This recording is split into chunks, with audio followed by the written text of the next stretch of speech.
Is it right for tech companies to tell you can't repair your own gadgets? And what can go wrong when you reuse passwords online?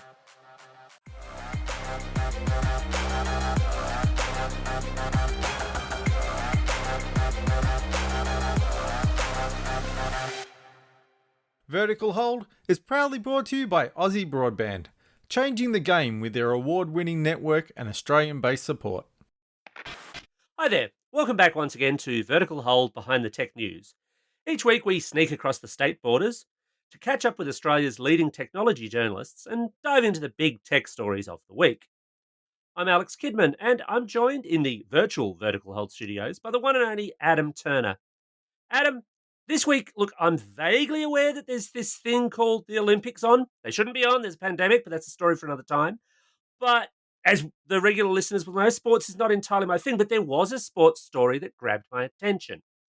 US scientists revealed they've developed a two-legged robot that can do a 5 kilometre run in under 53 minutes. Now, that's hardly Olympic speed, except maybe for that whole walking thing. But if you could hand over one Olympic sport to our incoming robot overlords, what would it be? I think it'd have to be breakdancing. Is that an Olympic sport? Maybe it could be a demonstration sport for Brisbane. Surely robots can already do the robot, though. But that's the thing. Isn't it inherent? I'd watch that. I'd pay to watch that. That would rock. Either that or cheese rolling. One of those two. Robot cheese rolling. Now, robot cheese rolling. Even I would tune in for robot cheese rolling. See, I was thinking here that the robot high dive would be excellent because you only ever get one shot at it and then the robot explodes. You're not going to get much of a return crowd on that one, but yeah, great for television. Not if they sit too close, no. We're also joined by MediaWise's Anthony Caruana. Anthony, you're a man who loves a good jog, so with running robots in mind, how long do you reckon we've got before we're not actually going to be able to outrun them? Well, that's a really good question. I went for a run this morning, as it happens, and I'm very happy to say that I can actually outrun Cassie at this point by about probably a fairly good margin. I could probably beat her over the 5Ks by about 25 or 30 minutes or something like that. But yeah, look, they keep getting faster and faster year on year, so I don't know that we'll be outrunning them much by the time, well, certainly by the time the Brisbane Olympics happen, the robots will be competing and we'll be watching. But when it comes to sports where the robots take over, I mean, Hugh Jackman and Evangeline Lilly gave us the inspiration when they did a feel-good boxing robot movie some years ago. So, I mean, that's where I'd go. Have to be boxing robots. See, now you've got me thinking about whether or not you could do robot pro wrestling. That'd be something you'd have to see. I mean, there's Robot Wars. We watch that. I've watched that frequently. So, I mean, we're there. We are indeed there. And Anthony's joining us this week because, well, it's mea culpa time. We need to have a long, hard chat about online security, passwords, and where our lazy brains lead us to potentially disastrous shortcuts. But before we drop the curtain of password shame, there have been some significant movements overseas and here in Australia around what's usually called the right to repair. We caught up with Choice's Erin Turner to discuss where your rights lie and maybe where they should lie. So sometimes on this podcast, I've surrounded Adam with Kidmans by bringing Angus Kidman onto the show. But instead, I find myself in the unusual position of being surrounded by Turners. I've never been here before. Yes. The New World Order. Because we're joined by Erin Turner from Choice to talk about the issues around what's usually called right to repair. And Erin, a lot of people would presume if you bought a product, you've got the right to repair it. You can bounce it off a wall, you can hammer it with a nail, you can do what you like to it. But when we talk about right to repair, it's a lot more complex than that, isn't it? It is. It's one of the more complex and as a result really interesting debates I've been part of because it covers everything from like really obscure intellectual property issues to just like how the consumer law works and do you actually own a product or are you renting it in some ways from some companies? Like what control do they still have once you've bought it? So when we talk about tech products specifically, and we get into right to repair, there's a few kind of brands and product types that tend to come up an awful lot. Apple gets mentioned an awful lot, for example, especially around things like iPhone repairs. But recently, there's been a bit of movement here in Australia with the Productivity Commission looking at potential right to repair issues. What are they talking about maybe implementing? So it's big and broad. We've just hit the Mm. the draft report stage, and in about 6 months-ish, maybe a little less, we're going to get a final report and great recommendations that I hope make everyone's consumer rights much stronger. At its core, a lot of what the Productivity Commission is talking about is making your consumer rights clearer and easier to use. Because we do technically have a right to repair in the law at the moment. If your product breaks within a time that is an ordinary person would consider reasonable for it to continue, you have a right, depending on the fault, to get a repair, replacement, or refund. So our rights in some ways are much stronger than those, even in some European countries. But we know that when people go to use their rights, often a company will just be like, no, it's out of warranty. You can't do anything. Nothing for you. But not just Um, that, they've done things to stop you repairing it. This is like with the copyright laws, it used to be you had the right to copy things, but they put encryption on it to stop you doing it. So you couldn't do it even though technically you're allowed to. So it's like I said, they're going out of their way to deny people those rights, aren't they? They are. So one of the really interesting issues that's come up in this inquiry is do not open stickers, or if you remove this sticker, essentially your warranty is void. Yeah. Now that's an unfair contract term under the Australian consumer law almost universally, but companies still try it on. Mm. So there's this gap between what the law allows and what companies, particularly those big international companies, push. I think actually a lot of the right to repair debate is about big companies throwing their weight around. You mean I could have been tearing those tags off my pillows all these years? Big pillow, they're out to Yeah. stop you. Now, one of the things that I found interesting, it's also big tractor, isn't it? It's not the Oh first thing yeah. that jumps to mind when you think about right to repair. What's the story there? Oh, so this is interesting because I actually think it in a way it's got some similarities to Apple. It's a John Deere, a big Hmm. company with a lot of power, doing something unique that people really value. And there are a lot of agricultural groups that are getting really frustrated because they can't repair their giant specialist piece of machinery when it breaks. They've got to wait for an official repairer or someone to, unlock a tech lock or enter a special code to access it. So people who are often in really remote areas are waiting far too long to get basic fixes. It's just a company controlling their repair chain really aggressively. And people are working their way around this because I saw one of the best lines I've seen for a while in a story. People are hacking their own John Deere tractors with torrented software. I don't think there's a word I don't love in that sentence. Radical farmers Yeah. torrenting away.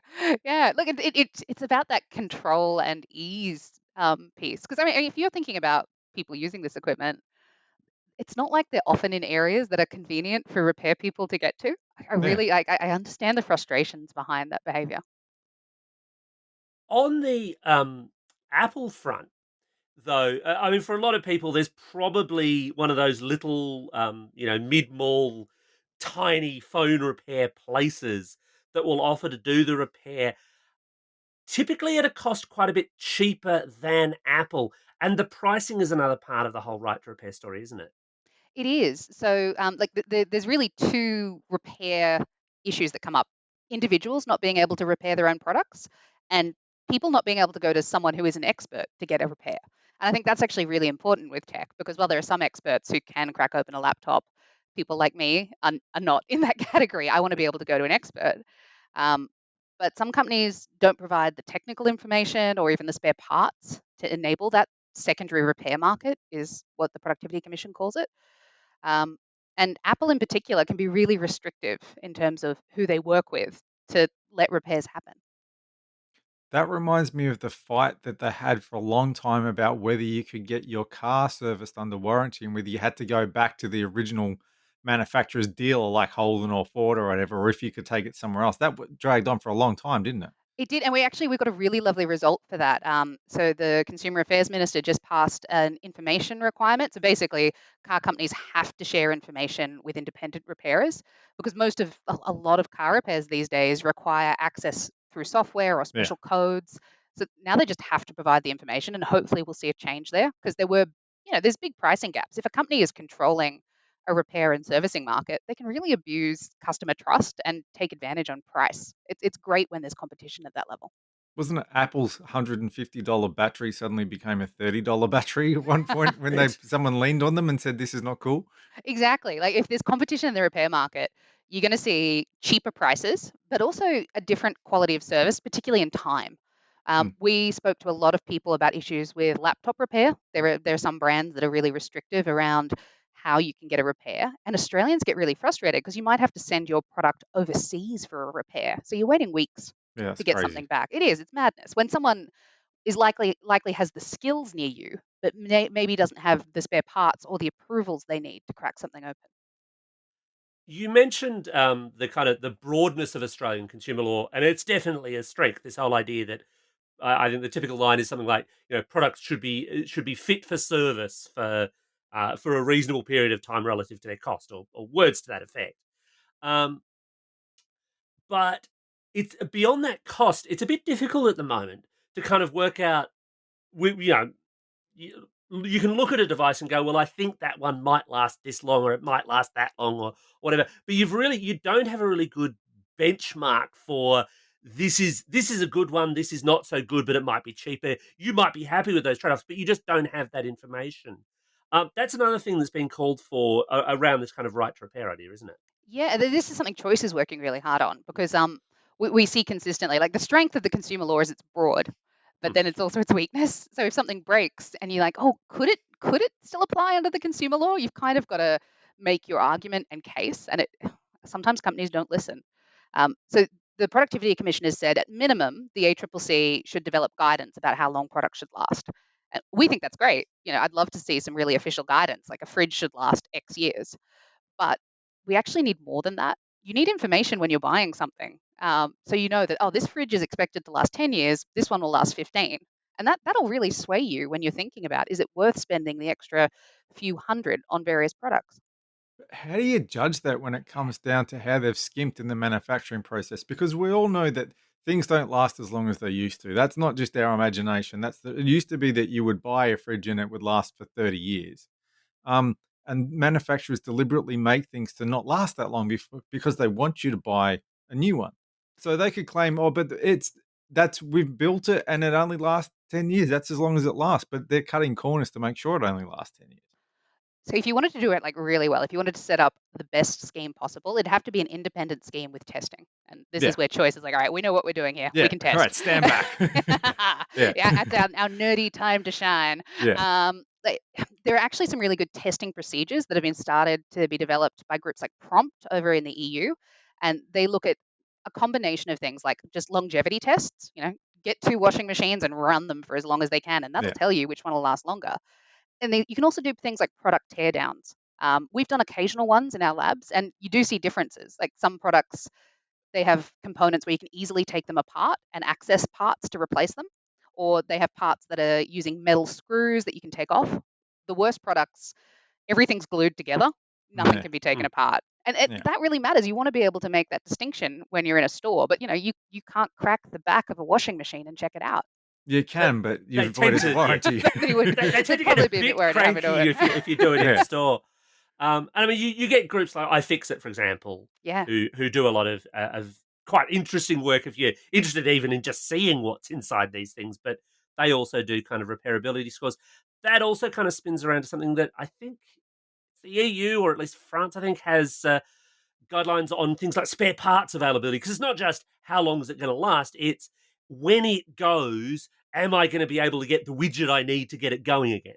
Yeah, and I actually think this is really important for a market like Australia, because you might be able to get something in the EU, but can you get it here, and how quickly Hmm. can you get it, at what cost? This matters. So we've started to do some thinking about, if we would develop a labeling scheme, we've got really great big data sets about what points in a product are most likely to fail. So, for example, in fridges, it's most likely to be the fridge seal or the shelving. So those are the product components you want to know, is it going to be available in 5 or 10 years? Can I get it in Australia? Will you charge me for it? If you start to gather these information sets, you can actually start to rank and rate products based on that information.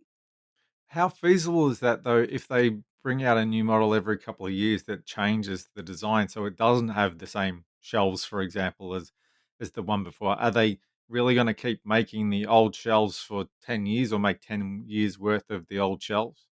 So I think it depends, and I'd love to see companies start to compete on this. I think if Mm. I'd love to see companies start making promises on this that they then have to deliver to. So if the ideal situation is when you buy a fridge, you should know if the spare parts will be available in 10 years or not. It should be a factor that you're able to control, and ideally, companies would start competing on it. you kind of see companies competing on reliability a little bit in the warranty space. They'll say this Yeah. warranty will last for this year and that year. We need to take it down a level so they can start competing on things that will really, well, the rubber hits the road, in 10 years down the track with a fridge. Well, I wanted to get onto warranties because this is one of those other areas where I think people get really kind of confused, that line between the warranty, the extended warranty, where Australian consumer law does or doesn't apply. I mean, personally, I don't tend to buy extended warranties because I'm the Good. argumentative type. But they I will get you at just the go back to them counter. and say, hey, Australian consumer law says this But they until they spring agree it with on me. you at the checkout and you panic and you go, and next thing you know, you've got something on the cheap, but then paid way too much for an extended warranty as you're walking out the door thinking, oh, damn, but it's too late. So my partner always rolls his eyes, and anytime someone offers me an Yeah. extended warranty, I ask, "What does it offer me beyond the consumer law?" And then the poor salesperson looks very confused. But it's Your the partner question you goes need to buy a answered. coffee, says, I'll be back in 15 minutes. Exactly. I'm like, I'd like to look at the terms and conditions, please. Let Yeah. me review them. This is the downside of working at Choice. Yeah. I'm genuinely curious. Have you seen, and this is kind of a question without notice, I suppose, but have you seen too many extended warranties that actually do go above and beyond what Australian consumer law should cover anyway? Yes, and you know what? There are really good examples where extended warranties add value, but they're tiny. There are a few examples. The best one I've seen is actually for lounges. So one of someone I know in the consumer movement bought a lounge, paid for an extended warranty because it covered red wine spills. The consumer law Oh, will never cover you for this. wow. I want that across the board. Exactly. Will something cover me for spilling gin on my stuff? Yes. I would pay for that. Yeah. But if it comes to like just the product has broken through regular use or wear and tear, the extended warranty is very rarely giving you extra value above the consumer law. Can there come a point where they say, you've got this repaired too many times under warranty, so we're just going to give you your money back because we don't want to keep honoring the warranty? It shouldn't. And actually, this is a really relevant thing for people who have issues with cars. Yeah. Um, so the difference is the difference between a minor and a major repair. If it's minor, so it's a small fault, um, the company can choose, do you get a repair or something else? If it's major, it should be your choice. But quite often, what we've seen in the car market, if people have lots of small things go wrong to the point where it's basically a lemon car, it's such a high value purchase that a lot of manufacturers are just saying, no, we'll keep repairing it. We don't want to give you your money back. Yeah. So this dynamic exists. We don't want to make it hard for people to get a refund or a replacement. That's sometimes the Yeah. right option. But you shouldn't have those limitations placed. If it's a crappy product, they should fix it. I actually had the opposite experience with a VCR that I bought from a major consumer electronics chain who shall go unnamed. And I got conned and I bought the extended warranty, and which extended it to 3 or 4 years, whatever. And it had to go back 2 or 3 times because one of the RCA ports busted and something else busted. And then I took it back to like for the third time to get it repaired. And then they rang me up and said, we've decided, no, we're not going to repair it. We're just going to give you your money back because you brought this back too many times. And then they rang me up the next day and said, it's fixed. Come and get it. So I did. Oh, And then they rang me up the day after. Actually, no, that's no, I got it the wrong way around. They rang me up and said it's fixed, come and get it. And then they rang me up the day after and said, no, we're not going to fix it anymore. Give it back to us and we'll give you your money back. And I'm like, but you've already fixed it. And they're like, well, no, we don't want to do that. Give it back to us. And I'm like, well, it's at my house. So unless you're going to come around and break in and take it from me, you're not getting it back. But yeah, they had reached this threshold where, no, we're not honoring the warranty. Just have your money back and go away. wow, that is Yeah. that is And it would very have cost me strange. more because I got it cheap. It would have cost me a lot more to buy a replacement. So there was no way I was giving it up. I honestly thought that story was going to end with you keeping the thing and them giving you the money back, which is one of those weird things that sometimes big companies It do. does But happen. Yeah. I suppose this also leads into one of those definitional things where if we start to get this right to repair um, more enshrined in Australian law, more defined, does that open up the possibility for it then reducing or making it harder for consumers to seek those other forms of redress, especially refunds? If they're just going to say, oh, well, no, we'll just keep repairing it. Sure, it keeps catching fire, but you can deal with that as and when it happens. This is actually something that we were really focused on in our early submission because repair is important and a lot of people want to be able to do it and have more control. But you don't want that situation like we saw in the car market where companies use repair as a delay to getting you Mm. an actual remedy that you need. Like if something's genuinely junk, take it back. It doesn't do what it's meant to do. Give me my money back.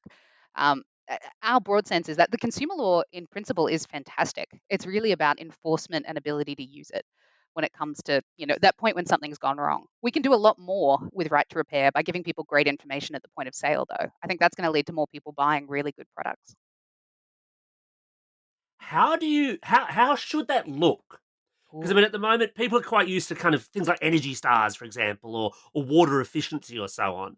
Are we going to end up with a laptop that instead of just having like a brand sticker on the back has like 57 different little gauges Yeah. of what it can do or where Ratings it's and going to? bits. Yeah, Yeah. It gets 3 screwdrivers out of 5. because I'll look at each and every one of those. I'll annoy the heck out of a salesperson, but I know my mother going in is just going to look at that and She go, just wants one number. "I don't Mm. understand this at all." So there's one country that started to do these rating systems, like a repairability and durability rating in France, and it kind of it is a lot. There's like 5 different scoring components. It does look like you're getting 3 screwdrivers out of 5.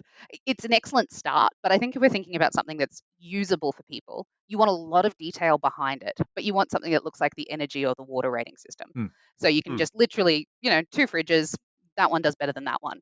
Maybe you want to add a little bit of extra information around how long does the company say that this will last? Because I think that claim matters. There's something about repairability and durability as a score. And then how long does the company say this is going to live in your house for? There's also this question of, and Adam brought this up a little bit earlier, about stuff being not being built to last as long. And there's some really classic tech products in this Mm. category, most notably printers.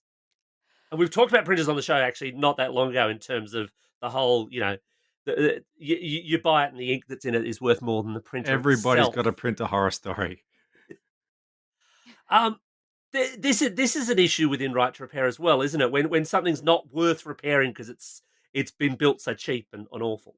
Yeah, and like printer companies have a deliberate strategy around this. This is the thing that really gets me. Like they've built these products to fail, and they've structured the printer ink market to be ridiculous. We've done comparisons and found that gold is worth less than printer Mm. ink when gram by gram, which is absurd. What we found when we looked at the issues of, choice members who had issues with printers is that actually a lot of people who wanted to get them repaired, when they called up the companies, they just said, no way, go down to, insert store here and buy another one for 30 or $50. They're not engaging in any concept of repair. There's something about stewardship and accountability that I think we need to push on companies like this that are just, they're making trash and they know that they're doing it. And there's a big environmental impact there too, surely. Huge, and particularly when you think that it's not just about the big printer itself, it's also about the proprietary components. There was a really interesting legal case around, it turned out it landed on the side of good, but someone was refurbishing those printer inks. So, Mm. you could buy them slightly cheaper and refilled.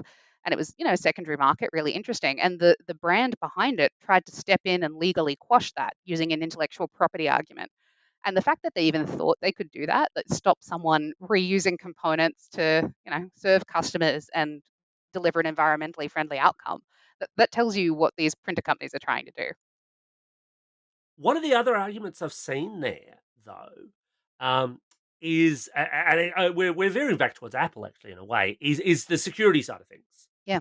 So they'll argue, for example, and I think there's some merit here. To be fair, they will argue that they don't want, the dude in the middle of the shopping mall changing the Touch ID sensor on your iPhone because it could open up a security flaw. And these days, your iPhone obviously can be your credit card and so many other data services there. So that's why they want to be the sole proprietor of that, avenue of parts.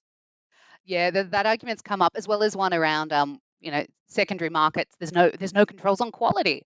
But look, when Mm. we look at our data around repair, and we've got information from consumers who've used formal, like the Apple Mm. style repair shops, as well as the informal, there doesn't seem to be a trend. Bad issues happen in all of those cases. And I think a security threat is just as likely from an underpaid Apple store employee as it is from the guy in the middle of the mall. It's it is an issue, but it's not insurmountable. I worry that sometimes these large companies try to present these issues as a way to stop competition entering that secondary repair market. Awesome. So we'll have to wait and see what happens with the Productivity Commission and where we go with right to repair in Australia, whether we catch up to the rest of the world. Thanks so much for your time, Aaron. Thanks for having me. And now, as is traditional, you get to face the vertical hold 3 questions of doom. But don't worry too much. Where can people find your work online? Where can they find you on social media? And the contentious question, what's the best TV sitcom of all time? Oh gosh, I've got to work my way up to that last one. All right, Everyone does. choice.com. Oh, choice.com.au. And if you enter right to repair and search, we've got a heap of information about the products that last, the products that don't. I'm Erin L. Turner on Twitter, and it's got to be a Star Trek for me, probably Voyager, because Janeway. As a sitcom, interesting. But I- Janeway is excellent. Yeah, look, it's probably the closest thing to sitcoms that I watch. I'm going to call it. Because I can't say Friends, can I? It's awful. You could, but nobody has yet. No. We've had votes for Seinfeld, and it's been quite controversial. Oh, Oh, you're another anti-Seinfelder. Okay. No one is likable in that show. Can't.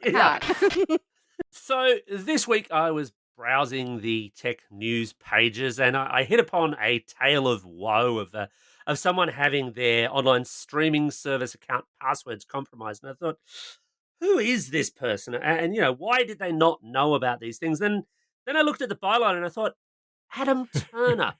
I've heard that name somewhere before. Hey Adam, have you heard of this Adam Turner chap? I have, and he decided to name and shame himself. He even said in the story, I am a tech journalist and I spend my days telling people not to share passwords. I shared a password and paid the price because I figured that my tale of woe might actually help some other people. Like even people who should know better make this mistake. It's my educated guess as to what happened. So the story is about a month ago, a little bit more. I noticed that on my Stan account, an extra user profile turned up because it's always been just Adam, and then next to Adam appeared Eve. Ha ha! Insert joke here, right? So I thought, all right, that's a bit weird. Now, to be brutally honest, I'm one of those people who has shared passwords, access to their account. We've talked about this before. It's the brother-in-law syndrome. You don't need to have a subscription to everything. You just need a brother-in-law with a subscription to everything. Now, really, it's actually it's an elderly relative, so it's not even a brother-in-law. And in lockdown, I don't feel too bad about that. Sue me. So my first thought is, all right, well, they've got bored and they've started mucking around with the user settings and created themselves a user profile and think it's very funny to put Eve next to Adam. So I rang him up and had a chat, and no, it wasn't them. I thought, well, that's not good. So I went into Stan's, looked at the user profile, and it had been watching shows that we've never watched. And then I went into Stan's history of the devices that were accessing the account. And there was a Sony Bravia smart TV in Sydney accessing the account. I thought, hang on, my hospitality doesn't extend that far. It stops at the Murray. Thank you very much. I've noticed this many times, many times. Yes. So I thought, right, that's not on. So I, like most services, Stan has a button that lets you click that says boot out all the devices and make every device log back in again. And I did it quickly because I thought this person has my password, so they could actually boot me out first if they get first mover advantage. So I booted out all the devices, changed the password, and then logged my devices back in and gave the password to the one relative who was using the account.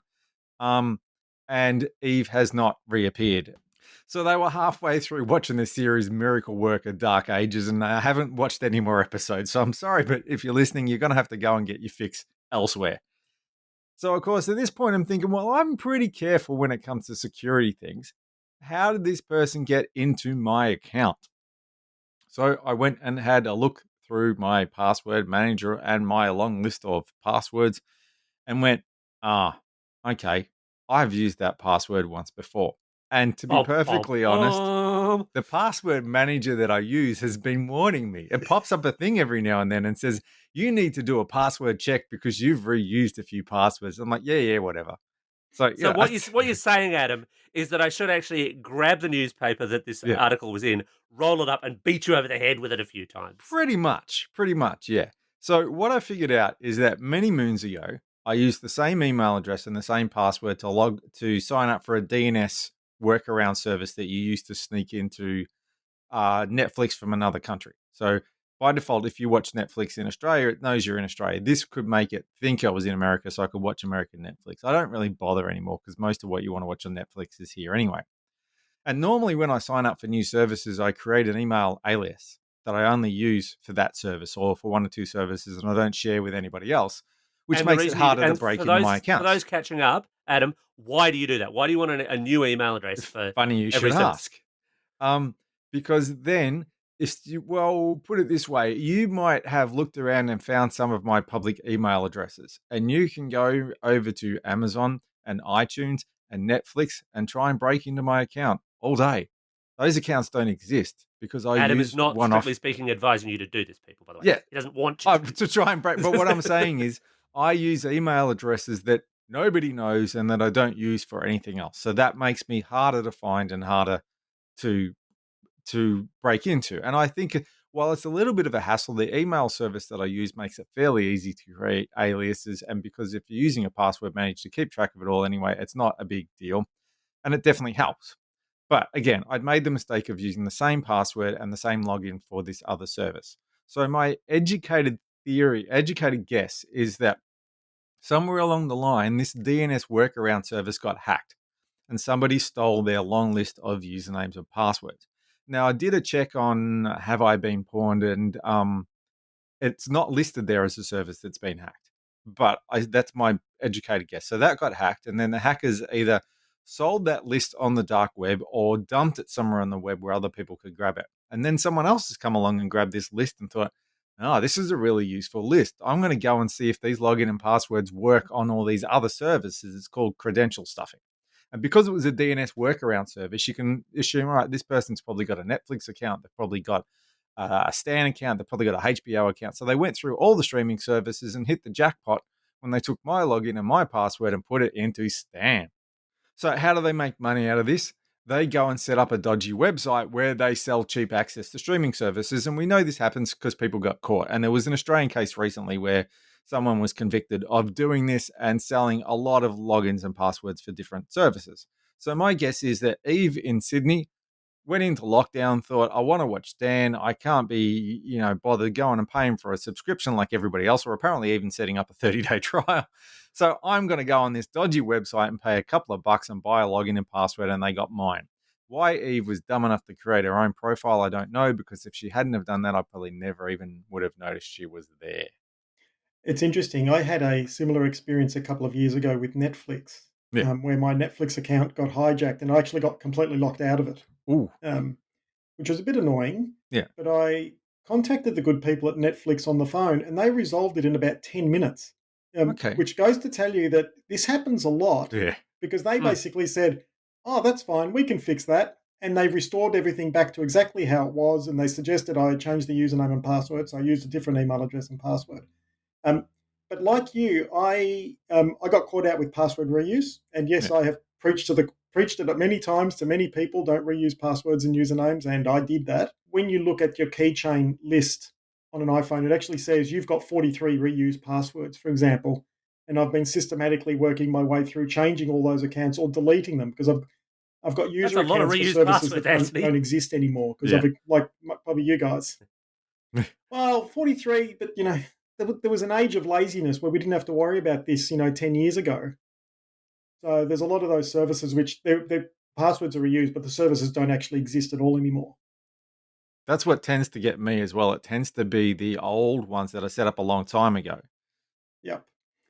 So there's an example actually that's hit the media just in this last week of old services coming back to bite people quite literally. There's a video service called VidMe, which was a YouTube / Reddit competitor kind of thing. They hosted videos that other media organizations put into their stories, and all was well and good for about 3 years while they lasted. And then they died, and the business sort of got folded up, and nobody really cared anymore until last week when the domain name got purchased by a porn site. And then, and I swear this is true, a whole bunch of really prominent publications, quite well-known large newspapers and websites, including several in Australia. I did cite a few of these myself in my travels, were suddenly had these older stories that probably didn't get much traffic, except that instead of, oh, here's our video of the latest piece of gameplay or this sporting achievement or whatever, it was in Instead, sultry Sandra sticking a banana where bananas shouldn't go, if you know what I mean. And that was all because of this reliance on, it's an old deprecated service. I don't think you can rely on anything. I think that's a lazy step in its own way as well. Which is not to say I'm, trying to cast the first stone. I now Yeah, look, have I fully good agree. password hygiene, but yeah, I have done the password reuse thing myself in the past. Yeah. And I think for many of us that have been around on the internet for a long time, I mean, I started using online services in the late 90s. I've got user accounts that, go back that far, and to be able to work, I'm slowly Hotmail, working cough, my way cough. through all 900 or so passwords that I've got saved. Yeah. And it's a very time consuming exercise to go through them. And I try to, I literally sit there sometimes and go, I'm a little bit bored today, so I'm going to go and knock off another 20 of them. And I just kind of work my way through the list, and hopefully, perhaps one day when the internet's finished being expanded, I'll get there. There are also real world examples of this as well, because this happened to me, would have been back in the 90s, probably, maybe early 2000s, where back in the day when you would go to the video store and you would take your video card and you would go and get your copy of The Matrix or Rochelle, and and then you go up to borrow it from the desk and they'd say, "What's your password?" And they would just expect you to say it in front of whoever was standing there, and you might whisper it a little bit. And I would say what my password was. And then one day it occurred to me that every time this guy said, "What's your password?" I was shouting out my banking password in the video shop because they were the same password. And that was the day that I started to think, you know what, that's going to catch up with you. And that was because I've done like probably 3 or 4 times over the years. It's like, no, I've got to go back and fix my passwords. But that was the first one. I was like, you are going to get done badly and you brought it on yourself. It's really interesting as you're saying this, and I'm thinking about, credential stuffing and old passwords being traded out in the internet somewhere and all that kind of stuff. I mean, this is where I got bit just a couple of weeks ago, where I received a letter from a bank that I had nothing ever to do with ever before. And I'll name them because they've been really great at this. It's a bank that's based in New South Wales called IMB Bank. They have one branch in Victoria that I've been made aware of.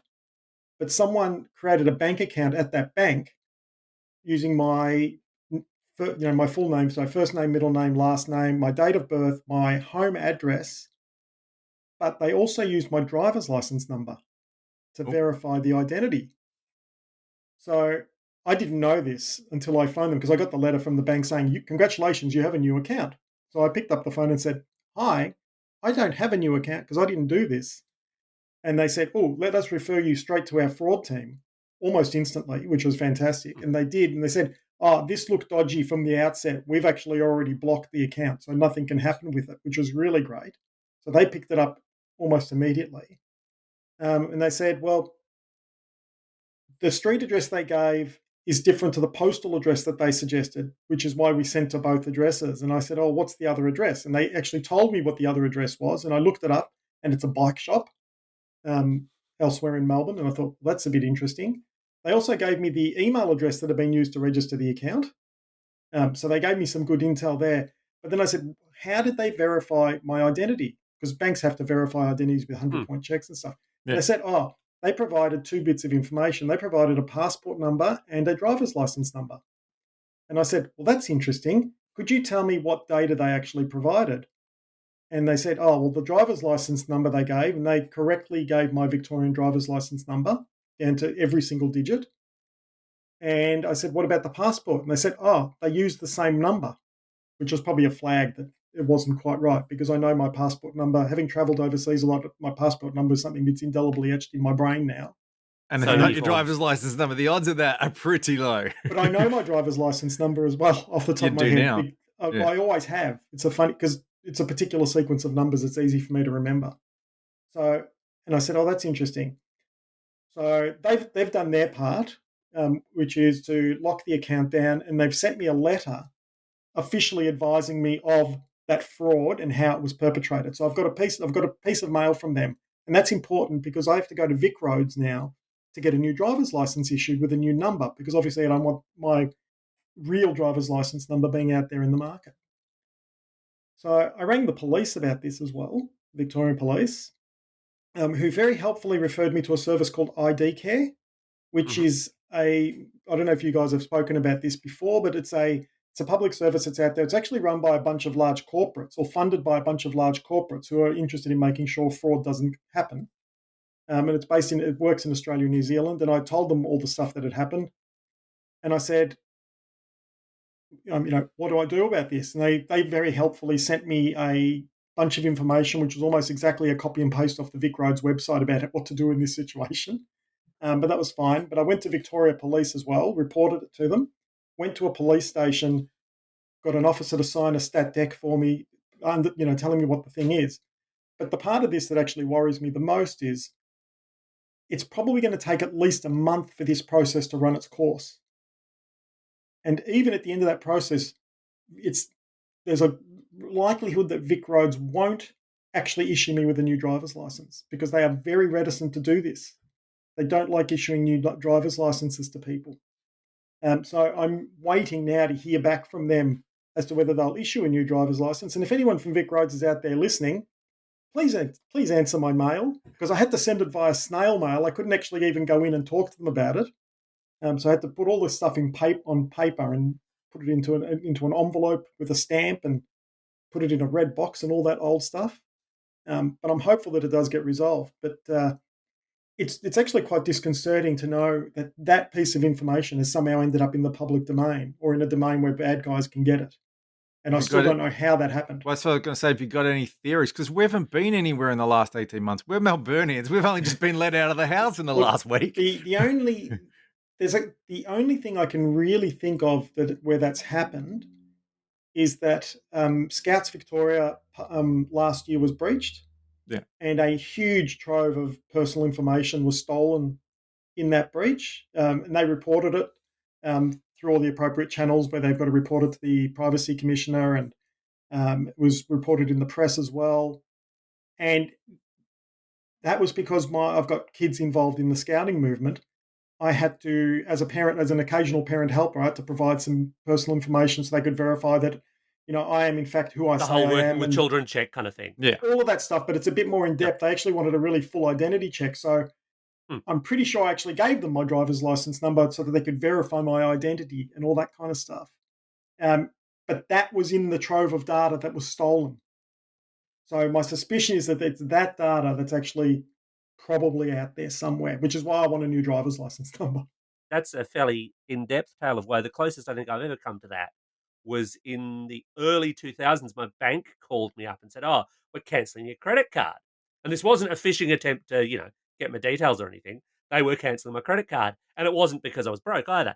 It was because what they told me at the time was that in Finland, there had been a truck with magnetic data tapes of Visa transactions in it that had been hijacked. And my card, the number on my card, was on one of those tape reels. When I'd you love consider how much, I'd love $1 for every time I got caught up in a Finnish hijacking. Oh, absolutely, yeah. it's just so common. Yeah. But if you think Happened to me about last week. how much data you could store in a truck full of backup tapes, that's a lot of data. That's a lot of information. Now, they changed everything. So they changed the account number. All of that got fixed up really quick because the banks are pretty much on top of this, as with your example with ING. But a lot of that data, a lot of that data is very old school as well. There's a lot of historical stuff that's out there that you just don't kind of think about, but could come back and bite you in a very big way. It's a good idea to really keep an eye on all of this stuff, I think. Yeah. And look, I guess at the end of all of this, listening to Adam's story and what's happened to me, I think there are some key take-home things that people have got to do. And I think one of them is, be really careful about where you give out personal data. I'm now at the thing where I'm thinking, if someone asks me for my driver's license number or passport or something like that to identify me, as proof of identity, I actually want to know how they're going to dispose of that data as soon as they've finished the identification process. So I want to know that they're actually not storing bits of paper in filing cabinets that get sold at auctions or, on hard drives.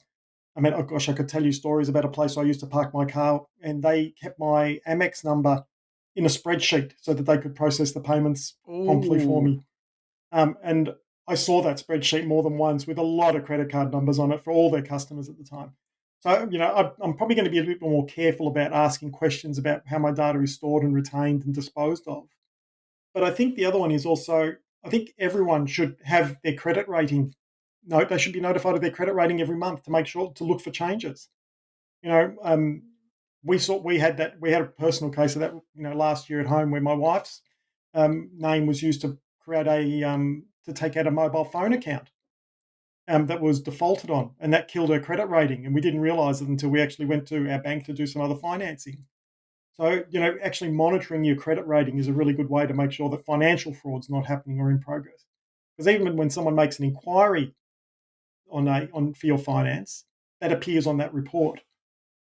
So there's some basic things people can do. Can I add to that? Those stupid little, mostly Facebook, what's your Star Wars name quizzes, apart from being really annoying because they're just inevitable, as soon as anything is saying, the name of the street you grew up in or the name of your first pet, those are Third your grade standard teacher. security questions. Don't answer them. Plus, frankly, nobody cares. Really, nobody cares. No, there's a large group of people who do care, and they're called criminals. Yes. That's true. Yes, this is true. Sorry, nobody who matters cares. Yeah, look, I every time I see one of those quizzes now, I write a message on it to whichever friend shared it and say, do not do these. This is how bad guys get your security questions. Well, that static sound can only mean that the popcorn I put in the vertical hold microwave has indelibly burnt by now. I'd better go deal with that. But before I do, we should wrap up this week's show. Thanks to Anthony for joining us. My pleasure, guys. Thanks very much for having me back again. And Anthony, it's now time for you to face the classic vertical hold 3 questions of doom. Where can people find your work online? Where can they find you on social media? And the big contentious question, which TV sitcom is the all-time greatest? I'll answer the third question last because I have to think about it the most, I think. But in terms of where people can find me online, some will know that I've recently turned to the dark side and not currently really working as a journalist anymore. So they can find me at mediawise.com, which is media-wise with a Z because we're really cool and funky. So you can find me on Twitter on Anthony_Caruana. That's probably the best place. I do have a Facebook profile, but it doesn't have my real name on it, so don't go looking for me there. Santos El Helper? Something like that. And best sitcom of all time. That's a really tough question. I'm a bit old school. I used to like watching, things like Bewitched when I was a kid, and Lost in Space became kind of a sitcom in its own weirdness, in its own special way back in that time. So there's a few that, I'm a bit old school, I guess, on those kinds of shows. Addams Family was always a classic. So I go back to the old school. I'm sure Adam has comments about his family, but if you do want to catch us online, you can do so at Vertical Hold AU on Twitter, at verticalhold.com.au on the web, or via the Vertical Hold Facebook page. And as always, thanks everyone for tuning in. Stay safe out there. Stay at home if you have to. Keep an eye on your passwords. Don't forget to tell your friends about the podcast and help us spread the good word. Leave a review on your podcasting platform of choice so we can reach new people in 2021.